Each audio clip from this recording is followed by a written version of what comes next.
अस्सलाम वालेकुम। Programme night addition में हम आपको खुशामदीद कहते हैं। मईशत नहीं चलेगी, हुकूमत सब्सिडी नहीं, धोखा दे रही है, तब्दीली का नारा कब्र के सकून में दफन हो गया, वज़ीर आज़म इस्तीफ़ा दें।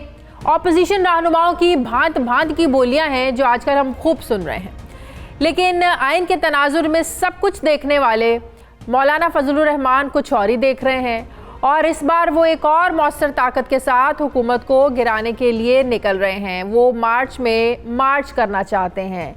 मौलाना साहब 23 फरवरी को कराची से हुकूमत मुखालिफ मुहिम शुरू करने का इरादा रखते हैं। उन्होंने इस शहर का चुनाव आज़ादी मार्च के लिए भी किया था, जब 27 अक्टूबर को एहतजाजी कारवां की क़यादत करते हुए इस्लामाबाद वो आए थे और 14 रोज़ तक उन्होंने यहाँ पर धरना दिया था, लेकिन वो किसी भी किस्म के मकासद हासिल करने में नाकाम रहे थे। बल्कि अब तो वो खुद भी शिकवा कर रहे हैं कि अपोजिशन की बड़ी जमातों ने उन्हें बहुत मायूस किया। सवाल ये है कि अपोजिशन जमातों से पहले मायूस हो चुके हैं मौलाना साहब, तो अब वो मार्च क्यों कर रहे हैं, किसके साथ करेंगे? क्या इस एहतजाज पार्ट 2 का मकसद इस यकीन दहानी पर पर्दा डालना है जिसका वो बारहा इजहार कर चुके हैं? वतन अजीज़ की सियासत और जमहूरियत की नफ्स पर नज़र रखने वाले ये कह रहे हैं कि जब महंगाई का जंग जाग रहा था तो हमारी ऑपोजिशन सो रही थी। होना तो ये चाहिए था कि होशरुबा महंगाई के वक्त ही ऑपोजिशन ने अगर लोगों को इकट्ठा करना तो बहुत अच्छा मौका था, लेकिन ऐसा नहीं हो सका क्योंकि बज़ाहिर ये नज़र आ रहा है कि ऑपोजिशन जमातें ये ख्याल अपने जहन में लाना ही नहीं चाहती हैं, क्योंकि सबको तो अपनी अपनी पड़ी हुई थी और अपनी अपनी पड़ी हुई है। और इस मफादाती सियासत में आवाम का भला आखिर कौन सोचेगा और क्यों सोचेगा? ये तो वाज़ेह है कि हिज़्ब इख्तिलाफ तकसीम है, ऑपोजिशन तकसीम है, रहनुमाओं की रहनुमाई करने वाला कोई नहीं है, रहबर कमेटी भी ख्वाब खरगोश के मज़े ले रही है। ऐसे में तज्ज़ियाकार ये कहते हैं कि मुश्किल के 1.5 साल तो गुजर गए, तहरीक इंसाफ के मुस्तकबिल के 3.5 साल भी आसानी से पीटीआई जो है वो ऐसे ही गुजार लेगी और ऑपोजिशन सिर्फ बातें ही करती रहेगी 3.5 साल भी। बात करूंगी मैं मुस्लिम लीग नून के सीनियर रहनुमा राना तनवीर हुसैन साहब ने मुझे ज्वाइन किया। अस्सलाम वालेकुम, बहुत बहुत शुक्रिया राना साहब आपका। राना साहब, जब से तहरीक इंसाफ ने इक़्तिदार संभाला है तब से तहरीक इंसाफ को तनकीद का सामना है। कोई सेलेक्टर्स की बात करता है, कोई सेलेक्टर कहता है, कोई ना तजुर्बाकार कहता है, कोई नाहल कहता है, कोई इन हाउस चेंज की बात करता है, वज़ीर आज़म को घर भेजने की बात करते हैं, तो कोई कबल अज़ वक्त इंतखाबात की बात करता है। मैं अपोजिशन जमातों की बात कर रही हूँ। और अब जो मईशत को लेके सूरत हाल है, अब तो अपोजिशन ने बिल्कुल इस चीज़ को जवाज़ बनाकर ये बात सामने बिल्कुल खुलेआम की जा रही है कि इस हुकूमत को हुकूमत करने का कोई हक नहीं है, कोई जवाज़ बनता नहीं है। माजी में भी हम सब जानते हैं, तारीख सबके सामने है कि हुकूमतों को वक्त से पहले जो है ना वो घर भेजा जाता रहा है। जो एक जवाज़ फिर बनता था, जिन हुकूमतों को घर भेजा जाता था वो ये जवाज़ पेश करती थी कि उन्हें मुद्दत पूरी नहीं करने दी गई और इसीलिए वो अपना जो लोगों के उन्होंने खिदमत करनी थी, लोगों के जो मंसूबे थे वो मुकम्मल नहीं कर सकी। तो आप ऐसा जवाज़ क्यों तहरीक इंसाफ की हुकूमत को देना चाहते हैं कि वो ये जवाज़ सबके सामने, आवाम के सामने पेश करें कि देखें जी हमें तो काम ही नहीं करने दिया गया, हमें तो मुद्दत को ही मुकम्मल नहीं करने दिया गया, तो आप लोग काम तो करने दें, क्यों घर भेजने की बात कर रहे हैं इस हुकूमत को? देखें शाजिया, आपने तो बेशुमार क्वेश्चन खड़े कर दिए अपने इन रिमार्क्स में अपोजिशन में या जो सियासी मामला चल रहे हैं, लेकिन मैं आपको बड़ा वाज़ेह तौर पे बताना चाहता हूं कि आपको याद होगा कि जब से ये असम्बली माज़े वजूद में आई है और प्राइम मिनिस्टर साहब ऊपर असम्बली के जरिए इलेक्ट हुए, तो उस वक्त से चाहे हमारा जो उस वक्त ख्याल नहीं था, ये तो एक सभी को पता है, आपको भी पता है, मुझे भी पता है, सारी दुनिया को पता है कि जिस तरह के इलेक्शन हुए, जिस तरह प्री इलेक्शन मामला चले, जिस तरह इलेक्टेबल्स शामिल हुए, जिस तरह इलेक्शन के दौरान एक माहौल बनाया गया और पोलिंग वाले दिन जो हुआ या पोस्ट पोलिंग जो मामला चले, वो आरटीएस वाला, वो सारे मामला तो आपके सामने है। और उसके बावजूद के हमें पता था ये एक धांधली के जरिए एक ये असम्बली बनाई गई है और उस असम्बली ने ये प्राइम मिनिस्टर या हुकूमत बनी है। और जो हम सिलेक्टेड कहते थे या धांधली ज़्यादा इलेक्शनों को कहते थे या हम समझते थे कि वो एक इलेक्शन फ्रॉड थे, मैनेज थे, उसके बावजूद अपोजिशन की बड़ी जमातों ने बरमला कहा कि हम आपके साथ तावन करने को तैयार हैं, आप आगे बढ़ें, अपना मैनिफेस्टो जो है आपका मंशूर है, आपका प्रोग्राम है, उसको इम्प्लीमेंट करें, आपने बहुत सारे वादे किए हैं, लोगों को आपने कंटेनर पे खड़े होकर बहुत कुछ बताया है। आपने अपने इलेक्शन स्पीचेस में या वैसे जो पिछले 5-7 साल से उनका एक सिलसिला चल रहा था, वो बातें आपके सामने हैं। तो आप आगे बढ़े, ताकि बिलावल ने तो यहां तक, बिलावल साहब ने यहां तक कह दिया कि आपको याद होगा अपनी स्पीच में जब ये गवर्नमेंट आई है तो स्पीचेस हुई, तो उस वक्त उन्होंने कहा कि कदम बढ़ाओ इमरान खान, हम तुम्हारे साथ हैं। ये बहुत बड़ी बात थी। जरदारी साहब ने कहा, मियां लीडर ऑफ द अपोजिशन मियां शहबाज शरीफ साहब ने ये बात की कि हम कोऑपरेट करेंगे, लेकिन शर्त यह है कि आप डिलीवर करें, परफॉर्म करें, एक अच्छी हुक्मरानी दें, लोगों को रिलीफ दें, इकोनॉमिक प्रोग्रेस करें, आगे की तरफ बढ़े। और वो जो वादे आपने किए हैं कि 1 करोड़ नौकरी दी जाएगी, 50 लाख घर दिए जाएंगे, यहाँ पे इंसाफ होगा, इंसाफ का यहाँ राज होगा और इंसाफ का यहाँ तूती बोलता होगा, तो ये सारी चीजें बेशुमार यहाँ बात हो सकती है। यहाँ लोगों को रिलीफ मिलेगा, टैक्सेस जो है। राना साहब, तमाम जमातें मिलकर चार्टर ऑफ इकोनॉमी कर लें, जिसकी जरदारी साहब ने भी बात की, जिसकी शहबाज शरीफ साहब ने भी बात की, हुकूमत भी अब करना चाहती है, तो बेहतर नहीं है कि मिलके अब आप लोग ये चार्टर ऑफ जो इकोनॉमी ये कर लें? नहीं, बड़ी अच्छी आपने बात की। देखें, ये फिर मैं यही बात करूंगा कि हमारी तरफ से इस हद तक कहा गया कि चार्टर ऑफ डेमोक्रेसी हमने किया था जब हमें एक बिटर हमारा एक्सपीरियंस था कि हम एक दूसरे के खिलाफ जमातें लगी रही, उनको निकालने में और लाने में, निकालने में और आने में। आपको पता है क्या होता रहा। फाइनली इस नतीजे में पहुंचे कि नहीं, हमें एक तय करना चाहिए कि डेमोक्रेटिक जो प्रोसेस है या अदारे उनको मजबूत करेंगे, ये निकालने गिराने वाले जो अमल से हम रिस्ट्रेंट की शो करेंगे। वो चारों डेमोक्रेसी साइन किया, आपने कहा जी हमने ये साइन किया है, उसमें अगर आप शामिल हो तो हमें मोस्ट वेलकम, अगर नहीं तो चार्टर इकोनॉमी हमारे साथ, हम बैठने को आपके तैयार हैं। ये शहबाज साहब ने ऑफर की, ये पीपल्स पार्टी ने ऑफर की, ये हम हमारी बाकी जो सीनियर मेंबर थे उनकी तकरीरों में हमने की, लेकिन इन्होंने उस वक्त हमें मजाक या इन्होंने उस तरह जिस तरह ये करते हैं, लेकिन आप तैयार हैं करने के लिए, बात को सुने नहीं। अब आप लोग सुन लें। अभी तो मैं समझता हूं, नहीं मेरी बात सुन लेना। अभी मामला ये है कि शादिया एक जो बुनियाद रखी गई है इस बिल्डिंग की, जो जिसको हम इकोनॉमिक पॉलिसीज कहते हैं, वो इस किस्म की हैं। हम तो वैसे भी वर्बली भी उस वक्त अपने स्टेटमेंट में, स्पीचेस में कहते रहे कि इस डायरेक्शन में चले तो इस आप इकोनॉमी के आगे लेकर चलेंगे, इकोनॉमिक प्रोग्रेस होगी। आप IMF के पास फौरन क्यों नहीं गए? क्यों ये 6 महीने 8 महीने इंतजार करते रहे? चलने के लिए तैयार है भाई। मौलाना साहब तो नाराज हैं कि जब मैंने इकट्ठा किया, सबको बुलाया, झंडे पे इकट्ठा किया। आप उसकी मेरी बात सुन लें। आप उसकी बुनियाद जो है वो एक फॉल्टी, अगर आप बुनियाद एक दीवार एक खड़ी करें, एक बिल्डिंग खड़ी करें, अगर उसकी बुनियाद ही गलत हो तो वो नहीं ठहर सकती। तो इसका मतलब मौलाना साहब की बुनियाद गलत थी। मौलाना साहब की बुनियाद गलत थी, वो सही लेकर नहीं चले थे। मौलाना साहब की कौन सी? मौलाना साहब नाराज है ना, वही तो पूछ रही हूँ आपसे। मैं तो इकोनॉमिक नहीं, मैं तो उसमें आ रहा हूं कि इकोनॉमिक चार्टर इकोनॉमी की हम किस तरह जो इन्होंने इकोनॉमिक पॉलिसी की बुनियाद गलत रखी है, उसमें हम अब क्या इनको बताएं। अब तो हम कहते हैं कि फ्रेश इलेक्शन हो और फिर जो हुकूमत आए वो आगे बढ़े अपनी पॉलिसी। तमाम अपोजिशन नून लीग के साथ चलने आ रहे हैं। मौलाना साहब तो नाराज हैं आप लोगों से। नहीं, जहां तक असेंबली का तलक है, असेंबली में हमारी अपोजिशन ज्वाइंट अपोजिशन के तौर पे काम कर रहे हैं। बाकी मैंने आपकी बातें सुनी है।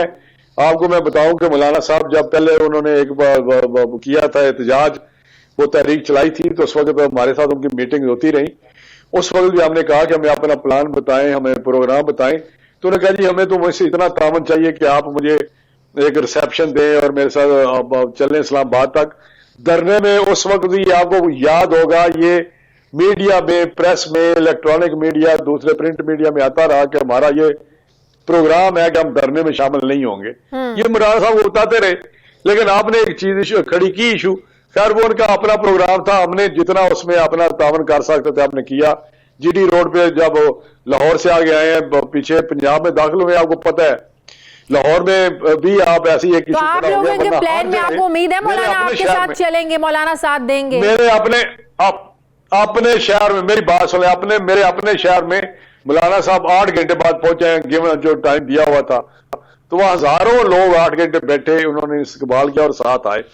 तो अभी जो आप बात कर रहे हैं, जब उनका प्रोग्राम है, अगर मौलाना साहब हमारे साथ बात करेंगे, हमें अपना प्रोग्राम बताएंगे, प्रोग्राम अगर सक्सेसफुल प्रोग्राम होता हो तो हम हर उस काम डेमोक्रेटिक जो एक्टिविटी है या एहतजाज है या एक तहरीक है उस नॉर्म में रहते हुए जो कॉन्स्टिट्यूशन और आइन में दिए हुए हैं उस एहतजाज में शामिल होने को तैयार है। जब मौलाना साहब हमें उसमें आप कॉन्फिडेंस में लें और प्लान अपना प्रोग्राम बताएं तो डेफिनेटली हम चाहते हैं इस गवर्नमेंट से छुटकारा मिले, एक नया इलेक्शन हो। एजेंडा इसका मतलब इस बात पे मुत्तफिक है कि इस हुकूमत से छुटकारा चाहते हैं आप लोग, इस हुकूमत को घर भेजना चाहते हैं, यही आप लोगों का एजेंडा है। 100% हम चाहते हैं कि नया इलेक्शन हो ताकि पॉलिटिकल स्टेबिलिटी आए नया इलेक्शन हो। बहुत बहुत शुक्रिया। मुस्लिम लीग नून के सीनियर रहनुमा राना तनवीर साहब मेरे साथ थे, बहुत शुक्रिया आपका। नाज़रीन मुझे प्रोग्राम में एक ब्रेक लेनी है, वापस आते हैं एक वक्फे के बाद।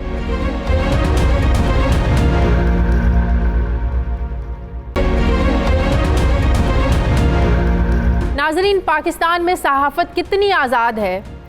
अजीज़ मेमन की लाश चीख चीख कर हमें ये बता रही है कि किस तरह उसे दिन दहाड़े कत्ल किया गया। 56 साल अजीज़ मेमन जो गुज़श्ता 35 सालों से सहाफ़त के शोबे से वाबस्ता थे, उन्हें दिन दहाड़े कत्ल कर दिया गया। अजीज़ मेमन इतवार की सुबह पेशा वाराना उमूर की अंजामदही के लिए अपने घर से निकले थे और फिर चंद घंटों के बाद इत्तला मिलती है कि नौशहर फ़िरोज़ के कस्बे महराबपुर की एक नहर में उसकी लाश पड़ी है। अफसोस, राह सहाफ़त का एक और सहाफ़ी नाहक जान से गया। सहाफ़ियों, सहाफ़ी तंजीमों, पाकिस्तान ब्रॉडकास्टर्स एसोसिएशन और सिविल सोसाइटी की जानिब से इस कत्ल की सख्त मजम्मत की गई।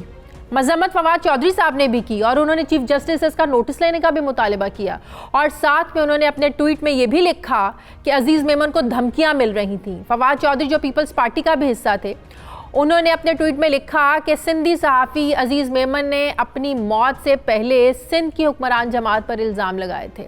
उन्होंने कहा कि FIA को सहाफ़ी अजीज़ मेमन के कत्ल की तहकीकात करनी चाहिए। मकतूल सहाफ़ी की एक वीडियो भी सामने आई है जिसमें वो अपनी ज़िंदगी को लाहक जो ख़तरात थे उनके बारे में बता रहा था। लेकिन अफसोस इस बात का है कि रोटी, कपड़ा और मकान देने वाली सरकार ये चीज़ें तो ना दे सकी, लेकिन उनकी सियासत और उनकी जमहूरियत का असल चेहरा दिखाने वाले एक सहाफ़ी की जान चली गई। अजीज़ मेमन का जुर्म अगर था तो ये था कि बिलावल भुट्टो के ट्रेन मार्च के लिए किराए के लोग लाने की खबर उसने दी थी और उसके बाद अजीज़ मेमन को धमकियां मिलना शुरू हुई।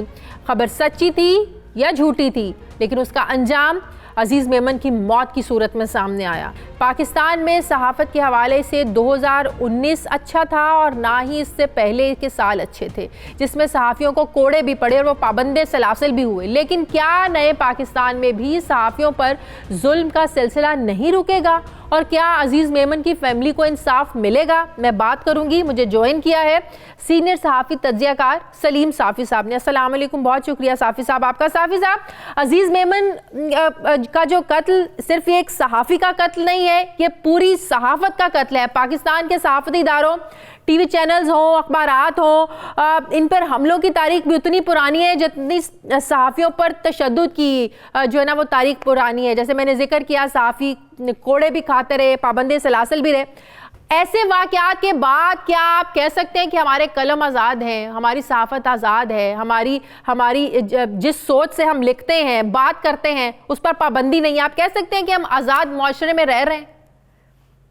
नहीं, एक तो कितना आज़ाद है उसका तो बज़ाते खुद अजीज़ मेमन के कत्ल से बखूबी अंदाज़ा लगाया जा सकता है कि एक सहाफ़ी जिन्होंने एक ख़बर दी थी, दुरुस्त दी थी या गलत दी थी, और उसके बाद वो इतने अरसे से कह रहा है कि मुझे धमकियाँ मिल रही हैं, ये लोग मेरे पीछे पड़े हुए हैं, और उस पर न सिंध हुकूमत हरकत में आई न कोई और इदारा हरकत में आया।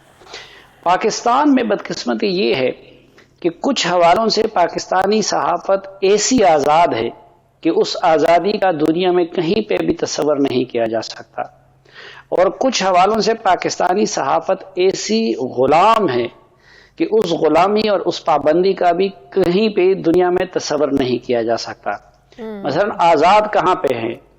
आज़ाद ये है कि आप किसी भी शरीफ आदमी, शरीफ शहरी के खिलाफ कोई भी मनगढ़ंत खबर, कोई भी इल्ज़ाम वो लगा दें। वो सहाफ़ी भी लगाते हैं, वो सियासतदान भी लगाते हैं, वो इदारों की तरफ से भी लगाते हैं, और ऐसे वैसे इल्ज़ाम नहीं। आपको गद्दार कहा जाता है, आपके अकीदे से मुतालिक सवाल उठाए जाते हैं, आपको पता नहीं आपके ईमान और अकीदे के बारे में गलत बातें की जाती हैं। लेकिन पाकिस्तान में क़ज़फ़ का कानून इतना कमज़ोर है, या हमारा अदालती निज़ाम ऐसा है, या हमारे कवानीन ऐसे हैं कि उन मामलात को कोई मंतिकी अंजाम तक नहीं पहुंचाया जाता। कैसे कैसे लोगों ने कैसे कैसे इल्जामात लगाए, लेकिन वो ये जो आज़ादी है कि आप किसी भी शरीफ शहरी के बारे में या किसी सियासतदान के बारे में या आम एक बेबस आदमी के बारे में इस तरह की लगो खबर दे दें और फिर आपसे कोई पूछेगा नहीं। लेकिन जिस गुलामी का मैं जिक्र कर रहा हूं कि पाकिस्तान के अंदर तहत दर तहत पाबंदियां हैं। यहाँ आप देखें, हमारे कबायली कल्चर की अपनी पाबंदियां हैं। जो लोग कबायली इलाकों में वो किसी भी आज जगह जो पे जमात इक्तदार में है, ये जमात तहरीक इंसाफ माने या ना माने, इसी मीडिया ने तहरीक इंसाफ को बहुत ज़्यादा सपोर्ट किया है और यही जमात आज इसी मीडिया से सख्ती से निपटने की बात करती है। आखिर हुक्मरान जमात को मीडिया से खौफ है क्या? यही हुक्मरान जमातें जब ऑपोजिशन में होती हैं, यही मीडिया आज़ाद, इन्हें बहुत अच्छा लगता है, लेकिन जैसे हुक्मरान बनते हैं ये लोग, इक़्तिदार में आते हैं, यही मीडिया इन्हें बुरा लगना लगता है, इन्हीं से निपटने की बात करते हैं, सख्ती करने की बात करते हैं ये लोग। नहीं, खैर एक तो वो मजमूई तौर पर हमने देखा है कि सब सियासतदानों का यही रवैया होता है कि जब वो अपोजिशन में होते हैं तो उनको मीडिया बड़ा अच्छा लगता है, वो मीडिया के किरदार को अप्रिशिएट करते हैं, क्योंकि उस वक्त मीडिया अमूमन उन्हीं की आवाज का काम भी करता है। लेकिन जब वो हुकूमत में आ जाते हैं तो वही मीडिया फिर उनको बुरा लगने लगता है। लेकिन इमरान खान साहब का मामला तो बड़ा एक मुनफरिद मामला है। मुनफरिद इसलिए है कि इमरान खान साहब खुद भी ये मानते हैं कि उनको जमीन से उठा के इस मुकाम तक पहुंचाया है इसी मीडिया ने। वो मीडिया के लाडले एक तो नेचुरली भी थे, क्योंकि उससे पहले उनका एक सेलिब्रिटी स्टेटस था, वो एक सुपरस्टार क्रिकेटर थे और वो रेटिंग भी दे रहे थे। दूसरी तरफ कि मुल्क की मुख्तदिर कुव्वतों ने 2012 से इमरान खान साहब को मसीहा साबित करने की कोशिश की, और जाहिर बात है कि पाकिस्तान में मीडिया भी ज्यादातर उन कुव्वतों के रहम करम पे होता है। तो इस दौरान आप देखें कि यानी हमारे इदारे से लेके, हमारे चैनल से लेके, हमारे अखबार से लेके छोटे मोटे चैनल तक, सब ने उनको आउट ऑफ द वे वक्त दिया। आप देखें धरनों का, कहीं ऐसा होता है कि आप रोजाना एक शख्स आता है, घंटों घंटों तकरीरें करता है, कभी ये पे इल्जाम लगाता है, कभी खुद धमकी देता है, लेकिन उसको लाइव दिखाया जाता था। बिल्कुल। फिर फिर उनके जिस तरीके से फ्रेंडली इंटरव्यूज किए गए, फिर जिस तरीके से उनके लिए उनके सियासी मुखालिफिन को मुसलसल लताड़ा गया, लेकिन और उसके बाद भी आप देखें कि उनके इक़्तिदार में आने के बाद भी हमें एक हिदायत मिली थी, अगर आपको याद हो, कि 6 महीने मस्बत रिपोर्टिंग करनी है। बिल्कुल। वो 6 की बजाय साल, सवा साल मीडिया ने मस्बत रिपोर्टिंग की, और इतनी कंसेशन जितनी इस हुकूमत को मीडिया की तरफ से मिली है, किसी हुकूमत को। बरतानिया की बड़ी मिसाल देते हैं, वहां कोई गलत खबर चल जाए, अखबारात जो है ना वो बंद हो जाते हैं। इसके अलावा हत्या की इज्जत का बड़ा मजबूत केस वहां पर बनता है। तो वजीर आजम साहब को भी चाहिए डेफिनेशन के मजबूत लॉज बनाए। कौन रोकता है, ये क्यों नहीं बनाते हैं? अगर कोई ऐसा कोई मसला सामने आता है, केस होता है, फैसले महीनों सालों की बजाय महीनों में आने चाहिए। किसने रोका है, क्यों नहीं बनाते हैं मजबूत लॉज? नहीं, ये शिकायत उनकी बिल्कुल बजा है कि जो हत्या की इज्जत के मामलात हैं उनका तस्फिया नहीं होता, और आजकल वो कहते हैं कि मैं प्राइम मिनिस्टर हूं, मेरे खिलाफ खबर आ जाती है गलत और उसका अभी तक फैसला नहीं हुआ। लेकिन ये शिकायत नवाज शरीफ को भी थी, ये शिकायत यूसुफ रजा गिलानी को भी थी, ये उससे पहले लोगों को भी थी, और ये शिकायत मुझे भी है। लेकिन ये तो इस हुकूमत का काम है ना, ऑर्डिनेंस के जरिए कानून साजी हो रही है। मसलन ये कानून बजाय इसके कि कभी आप सोशल मीडिया के खिलाफ इकदाम कर रहे हैं, आपने इलेक्ट्रॉनिक मीडिया का गला दबा दिया जिसकी वजह से हजारों लोग बेरोजगार हो गए और मजीद बेरोजगार होने जा रहे हैं, या आपने उस की क्रेडिबिलिटी खराब कर दी, तो बेहतर यही है कि आज वो एक कानून बना दे, और कानून ये हो कि जितने भी फेक न्यूज के या हत्या की इज्जत के मुकदमात हैं उनका फैसला एक माह के अंदर अंदर हो। और मैं तो पहले भी अपने आप को ऑफर कर चुका हूं कि टॉप के मुझ समेत, बल्कि आगाज मुझसे करे, 8-10 एंकर लें 8-10 स्टाफ के कालम निगार लें और फिर प्राइम मिनिस्टर लेकिन साथ ही साथ फिर अजीज मेमन के साथ जो हुआ है उसमें तो हुक्मरान अपनी जिम्मेदारी से मुबर्रा नजर आए हैं। बिल्कुल नहीं, उसके इमरान खान साहब भी जिम्मेदार है, लेकिन मैं समझता हूं कि अजीज मेमन के मामले का वो बिलावल भुट्टो साहब भी जिम्मेदार हैं और मुराद अली शाह साहब भी जिम्मेदार है, क्योंकि लॉ एंड ऑर्डर एक तो सिंध हुकूमत सूबाई हुकूमत की जिम्मेदारी होती है। दूसरी बात यह कि उनका जो तनाज़ा शुरू हुआ था वो पीपल्स पार्टी से शुरू हुआ था, तो इसलिए मेरे ख्याल में इस मामले में तो सिंध हुकूमत की और बिलावल साहब की जिम्मेदारी ज्यादा है। लेकिन मजमूई तौर पर आप देखें कि मुल्क में ये तो एक मामूल बन गया है और यहाँ पे तो सरकारी सतह पे मीडिया का गला घोंटा जा रहा है। आपने बड़ी मल्टी डायमेंशनल इन्होंने हमला किया है मीडिया पे।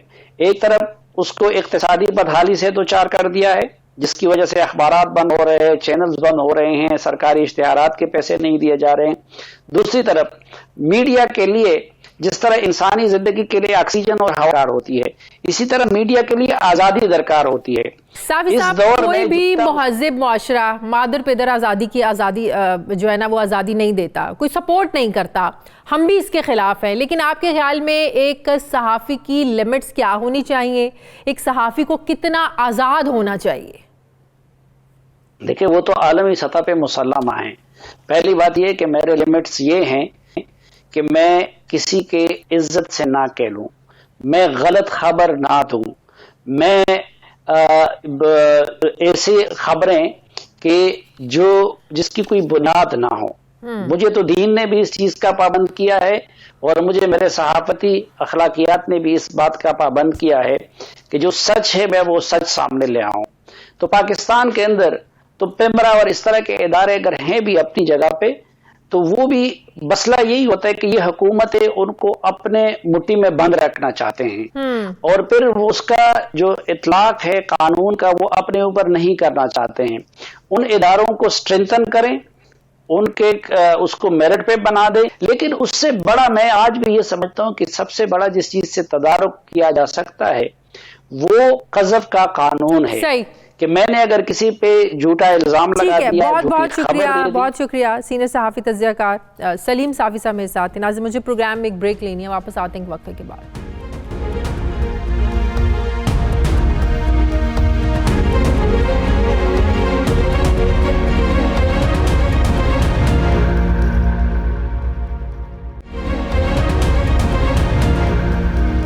नाज़रीन, अवामी मुश्किलात, महंगाई, अपोजिशन की तनकीद के खिलाफ वज़ीर-ए-आज़म इमरान खान ने गैर मामूली इक़दामात उठाने की ठान ली है। ज़राए से मिलने वाले इत्तलात के मुताबिक वज़ीर-ए-आज़म इमरान खान ने मुस्लिम लीग नून की हुकूमत की तर्ज पर डिजिटल मीडिया विंग कायम करने और 42 मिलियन रुपए के फंड जारी करने की मंजूरी वफाकी काबीना से ले ली है। वज़ीर-ए-आज़म इमरान खान ने यह इक़दाम हुकूमत के दिफा और मुखालिफिन को मौसर जवाब देने के लिए उठाया है। यह डिजिटल मीडिया विंग वज़ीर-ए-आज़म हाउस में मरियम नवाज ने भी कायम किया था, मगर PTI हुकूमत ये विंग वज़ारत इत्तलात और नशरियात में कायम कर रही है। ज़राए से मिलने वाले इत्तलात के मुताबिक मुशीर ख़जाना डॉक्टर अब्दुल हफीज़ शेख ने डिजिटल मीडिया विंग के क़याम, आलात की ख़रीदारी और 7 सोशल मीडिया माहिरीन और मातहत अमले की तकर्री के लिए 42 मिलियन रुपए की मंजूरी देने से 2 टोक इनकार कर दिया था, क्योंकि रवा माली साल के बजट में यह रकम मुख्तस नहीं थी और हफीज़ शेख माली डिसिप्लिन को हर सूरत में कायम रखना चाहते थे। लेकिन ECC की जानिब से समरी मुस्तरद होने के बावजूद भी वज़ीर आज़म ने वफाकी काबीना से मंजूरी हासिल करते हुए वज़ारत ख़जाना को डिजिटल मीडिया विंग के लिए फौरी तौर पर 42 मिलियन रुपए जारी करने का पाबंद कर दिया है और इसी हफ्ते डिजिटल मीडिया विंग के क्याम पर काम भी शुरू हो जाएगा। ज़राए से मिलने वाली इत्तलात के मुताबिक वज़ीर आज़म ने दूसरा एक्शन वज़ारत सनअत और पैदावार के खिलाफ लिया है। वज़ीर आज़म की 7 माह की कोशिशों और टैक्स खत्म करने के बावजूद खाद की कीमत कम नहीं हो रही थी, जिस पर काबीना मेंबरान भी सख्त बरहम है और वज़ीर आज़म भी। वज़ीर आज़म कल इस मामले का जायजा लेने के बाद हतमी कार्रवाई की मंजूरी देंगे, जबकि इसी तरह वज़ीर आज़म ने तीसरा एक्शन काबीना इजलास में ज़राअत से मुतालिक गलत आदाद शुमार पेश करने पर लिया है। वज़ीर आज़म और बाज़ अरकान किसानों बिलखुसूस कपास के काश्तकारों और पैदावार पर परेशान हैं। वज़ीर आज़म ने इससे मुतालिक क्या हिदायत जारी की हैं, इस बारे में मैं बात करूंगी। ब्यूरो चीफ इस्लामाबाद सुहेल इकबाल भट्टी ने मुझे ज्वाइन किया। बहुत शुक्रिया सुहेल आपका। सुहेल, सोशल मीडिया को रेगुलेट करने के लिए कभी कवानीन लाए गए, अब सोशल मीडिया के लिए खसूसी विंग बनाया जा रहा है। पीटीआई तो ऑलरेडी सोशल मीडिया के हवाले से इतनी मशहूर थी, ऑपोजिशन के ज़माने में भी हमने देखा कि किस तरीके से इन्होंने सोशल मीडिया को इस्तेमाल किया मुस्लिम लीग नून पर तनकीद करने के लिए, पाकिस्तान पीपल्स पार्टी पर तनकीद करने के लिए, अपने मुखालिफिन पर तनकीद करने के लिए। अभी एक स्पेशल सोशल मीडिया विंग कायम करने की क्या जरूरत है, एक नया विंग बनाने की जरूरत क्या है इनको?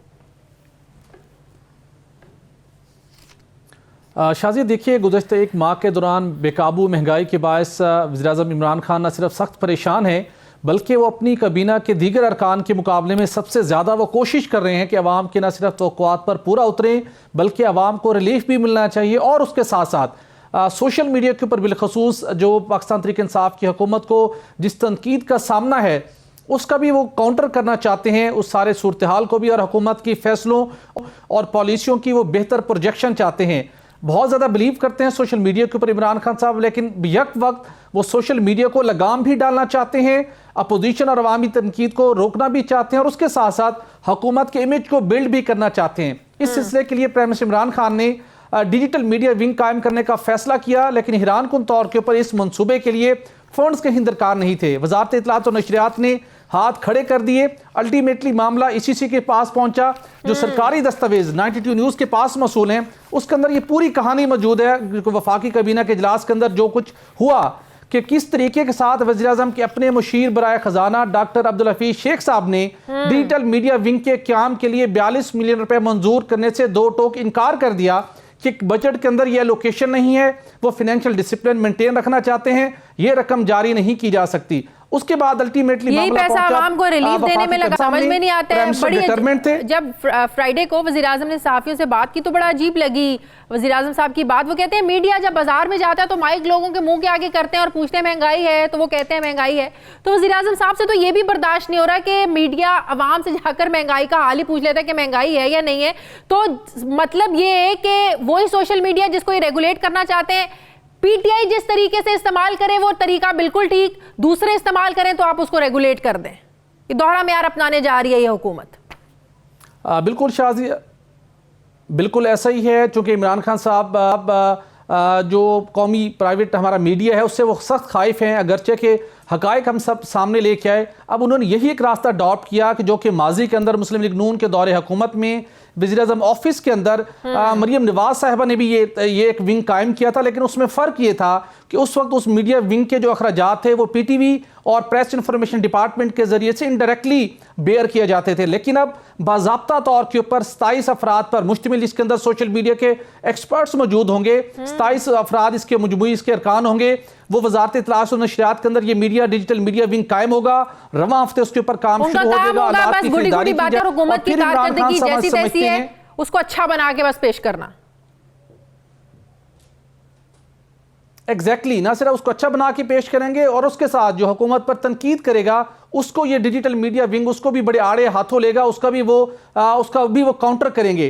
तो वो उसके ऊपर रिलाय कर रहे हैं, जिसकी वजह से ये 42 मिलियन रुपए उन्होंने ईसीसी की जानिब से मुस्तरद होने के बावजूद 42 मिलियन कोई छोटी नहीं है कि एक तरफ किफायतकारी मुहिम चलाते हैं, दूसरी तरफ 42 मिलियन ये क्या ये बोझ नहीं डलेगा? ये पैसा कहां से आएगा? ये कौमी खजाने पे बोझ नहीं है? वैसे वज़ीर आज़म साहब कहते हैं मैं गैर मुल्की दौरे करता हूँ, मेरे सबसे कम खर्चे में मेरे दौरे होते हैं, तो ये 42 मिलियन किस खाते में जाएगा, कहां से आएगा? यकीनी तौर पर कौमी खजाने से निकाले जाएंगे। हफीज शेख साहब ने ये मंजूर करने से इनकार कर दिया था हैरान कुन तौर के ऊपर कि अगरचे कि वो प्राइम मिनिस्टर के मुशीर हैं, लेकिन उन्होंने वाज़े तौर के ऊपर एक मौक़िफ़ अपनाया कि फाइनेंशियल डिसिप्लिन को इंटैक्ट रखना है, बजट के अंदर कहीं एलोकेशन नहीं हुई, वो इसकी मंजूरी नहीं देंगे। लेकिन अल्टीमेटली ये फंड मंजूर करवा लिए गए हैं। वजारत खजाना को मजबूर कर दिया गया है कि वजारत खजाना के अकाउंट के अंदर ये इजाफी रकम मुंतकिल की जाए ताकि वो औलाद की खरीदारी करें, एक्सपर्ट्स की खिदमात हासिल करें। बहुत बहुत शुक्रिया। बहरहाल स्पेशल सोशल मीडिया विंग कायम करने से जा रहे हैं वज़ीर आज़म साहब ने, जिसकी मंजूरी भी ले ली गई है ईसीसी की मुखालिफत के बावजूद।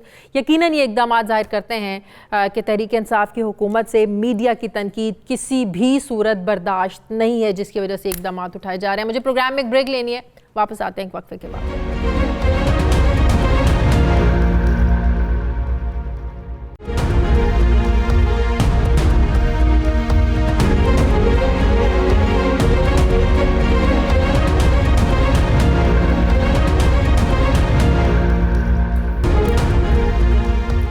नाज़रीन, इस बात में कोई शक नहीं कि पाकिस्तान मुआशी महाज पर पाकिस्तान को मुश्किलात का सामना है, लेकिन खारजी महाज पर पाकिस्तान अच्छा परफॉर्म कर रहा है।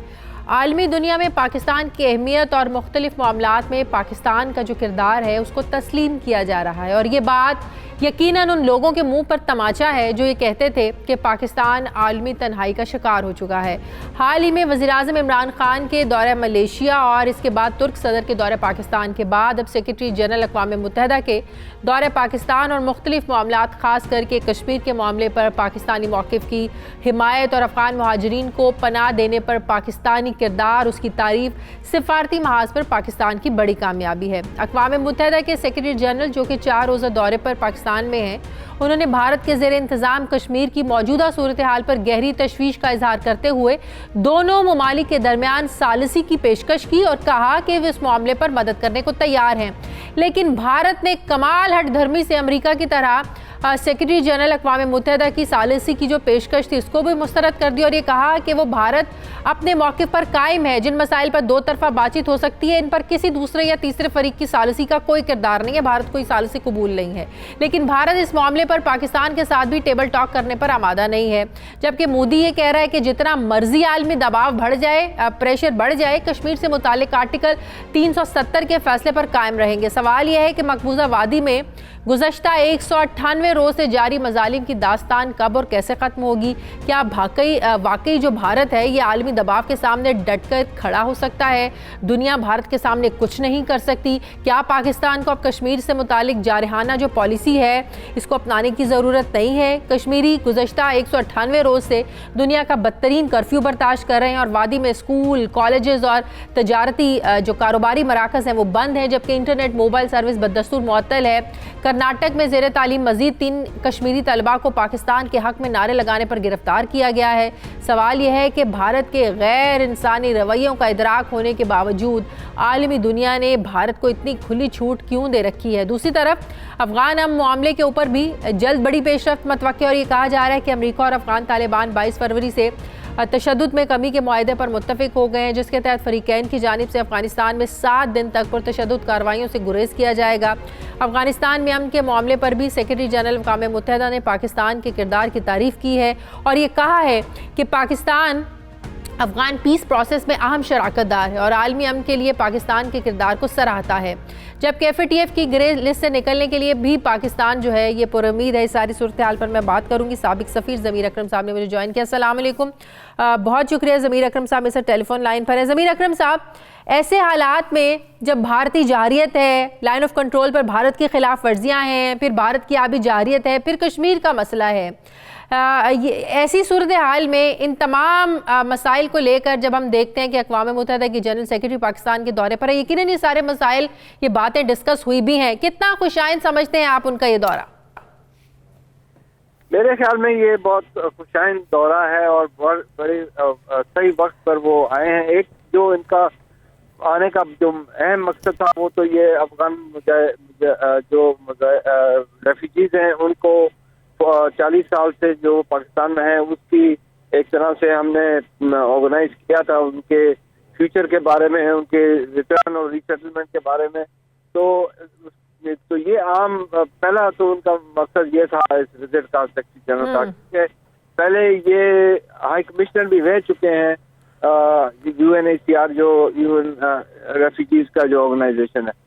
तो दूसरा जो मेरे ख्याल में जो बहुत ही अहम मकसद ये था कि जो पाकिस्तान की मदद से जो अफगानिस्तान, तालिबान और अमेरिका के दरमियान जो मुज़ाकरात हो रहे हैं वो कामयाबी की तरफ बढ़ रहे हैं। तो इस चीज को भी उजागर करने के लिए पाकिस्तान क्या रोल जो है उसको उजागर करने के लिए सेक्रेटरी जनरल में जो ज़मीर अकरम साहब, इसमें कोई शक नहीं है अफगानिस्तान के अमन से जुड़ा है, पाकिस्तान का पूरे खित्ते का अमन जुड़ा है इससे, लेकिन ये एक तासुर दिया जा रहा है, जो पैदा हो रहा है कि जो अफगान पीस प्रोसेस में जो डायलॉग्स हैं, ये मुआहिदा जो है ये मुकम्मल होने को है, मुआहिदा हो जाएगा। एक मुआहिदे की सूरत में आप समझते हैं कि सिर्फ एक मुआहिदा ही है जो अफगानिस्तान में अमन की अलामत है, और क्या गारंटी है इस बात की कि बाद में जो अफगान तालिबान हैं वो काबुल हुकूमत को जो है ना वो तस्लीम कर देंगे, उनके अपने जो है ना वो एतराज़ात हैं, तहफ़्फ़ुज़ात हैं, काबुल हुकूमत के साथ वो चलना नहीं चाहते, उनके साथ बातचीत नहीं करना चाहते। क्या सिर्फ एक मुआहिदा ही, दस्तखत ही जो है वो ज़मानत है अफगानिस्तान के अमन की? नहीं, ये कोई गारंटी नहीं है इसमें। इसकी जो अहमियत है वो ये है कि ये एक बहुत अहम पहला कदम है। इसके बाद जो है अफगान इंट्रा अफगान डायलॉग जिसको कहते हैं वो शुरू होगा, जिसमें अफगान हुकूमत, तालिबान और दीगर जो अफगान लीडर हैं वो इसमें शरीक होंगे। तो ये जरूरी करना जरूरी था, ये मुआहिदा करना जरूरी है कि हम उस मंजिल पर पहुंचे कि वो ये बातचीत अफगानिस्तान के लोगों के दरमियान शुरू हुए। लेकिन वो अपने जगह में वो भी बहुत एक पेचीदा मसला है और कोई गारंटी नहीं है कि वो किसी तरह से सक्सेसफुली कंक्लूड होगा उसमें। लेकिन अफगानिस्तान का जो सिलसिला जो 18 साल से जो जंग चल रही है या बल्कि 30 साल से जंग चल रही है, इसको खत्म करने का, इसको इख्तिताम पर लाने का इससे बेहतर मौका पहले नहीं आया मेरी नजर में। सही। आखिरी सवाल मेरा आपसे ज़मीर अकरम साहब, मसले कश्मीर पर जो सालिसी की पेशकश की है अक़वाम मुत्तहिदा के सेक्रेटरी जनरल ने, जिसका जवाब भारत ने ऐसे दिया कि ये पाकिस्तान और भारत का मामला है। मोदी ने कह दिया कि हम अपने मौक़िफ़ पर कायम हैं, हमने जो इक़दाम किया हम इससे पीछे नहीं हटेंगे। भारत के इस हट धर्मी और इतनी ढिठाई वाला जो रवैया है, इसके बाद दुनिया फिर क्या कर सकती है? पाकिस्तान क्या कर सकता है कश्मीर के मामले पर? देखिए, मेरे ख्याल एक तो ये कि बहुत खुशाइन बात है कि सेक्रेटरी जनरल ने ये बात कही। हाँ। कई उन पर दबाव जरूर था उनके ऊपर हिंदुस्तान की तरफ से कि ऐसी बात आप ना करें। हाँ। लेकिन उन्होंने उसके बावजूद ये बात कही है। इनके कहने की वजह से सारी दुनिया में ये बात फैल चुकी है कि अक़वाम मुत्तहिदा का जो सरबराह है वो खुद ये कह रहा है, और वो ये भी कह रहा है कि जो अक़वाम मुत्तहिदा की जो करारदादें हैं इनको इम्प्लीमेंट किया जाए, इनके बेसिस के ऊपर हल निकाला जाए। तो बिल्कुल यकीनन इसके बाद भारत के इस मौक़िफ़ की नफ़ी हो जाती है कि ये भारत का अंदरूनी मामला है, या दुनिया इस पर जो है ना वो बात नहीं कर सकती, किसी दूसरे या तीसरे फरीक की सालसी कबूल नहीं है। यकीनन ये भारत का अंदरूनी मामला नहीं है, पूरी दुनिया जो है ना वो इस मसले को डिस्कस कर रही है। बहुत बहुत शुक्रिया ज़मीर अकरम साहब मेरे साथ थे। नाज़रीन, हमारे आज के प्रोग्राम का एडिटोरियल। नाज़रीन, FATF का अहम इजलास पेरिस में शुरू हो चुका है। इजलास में पाकिस्तान को ग्रे लिस्ट से निकालने के हवाले से फैसला होने का इम्कान है, और इस हवाले से अच्छी खबर यह है कि पाकिस्तान ने सिफारती महाज पर 12 ममालिक को अपने हक में वोट करने के लिए तैयार कर लिया है। लेकिन देखना यह है कि टर्की, चाइना और दीगर दोस्त ममालिक की हिमायत के बावजूद अगर पाकिस्तान की मुश्किलात बरकरार रहती हैं तो इसका मतलब ये है कि दुनिया की जो आलमी ताकतें हैं ये पाकिस्तान पर मज़ीद दबाव डालेंगी। जबकि हकीकत ये भी है कि ग्रे लिस्ट में होने की वजह से पाकिस्तान को बिलखसूस मईशत के मैदान में सख्त प्रेशर का सामना है। FATF की जानिब से दिए गए 27 नुकात में से 14 पर पाकिस्तान ने मुकम्मल जो है वो इम्प्लीमेंट किया है। ज़राए के मुताबिक अब जो फैसला है ये सियासी और सिफारती कोशिशों पर होगा। सिविलियन और फौजी क़यादत की यकसा कोशिशों के बायस भारतीय अज़ाइम नाकाम बना दिए गए हैं। अब FATF के इजलास के दो मुमकिन सूरतें जो है ना वो सामने आ सकती हैं। एक ये कि पाकिस्तान को ग्रे लिस्ट से निकाल दिया जाएगा, या फिर मज़ीद 6 महीने जो है ना वो पाकिस्तान ग्रे लिस्ट में रहेगा। लेकिन ब्लैक लिस्ट होने का कोई खदशा मौजूद नहीं है। अगरचे भारत ने पाकिस्तान को बदनाम करने की कोशिशें तो की हैं, लेकिन सिफारती महाज पर भरपूर लॉबिंग के बावजूद वो ऐसा करने से कासिर रहा है। जबकि पाकिस्तानी हुकाम का ये कहना है कि तमाम चीज़ें अभी खुफिया हैं। इजलास के इख्तिताम पर ही सरकारी जो एक मौक़िफ़ है वो सामने आएगा, पेश किया जाएगा। लेकिन उम्मीद है कि इस इजलास के इख्तिताम पर पाकिस्तान के ग्रे लिस्ट से निकलने के साथ ही ऐलान होगा, जो यकीनन खुशाइंद होगा पाकिस्तान अगर ग्रे लिस्ट से निकल जाता है। नाज़रीन, ये था हमारा आज का प्रोग्राम के लिए फ़ीडबैक ज़रूर दीजिएगा। मेरी आपसे मुलाकात होगी कल। अपना ख्याल रखिएगा। मुझे इजाज़त दीजिए। अल्लाह हाफ़िज़।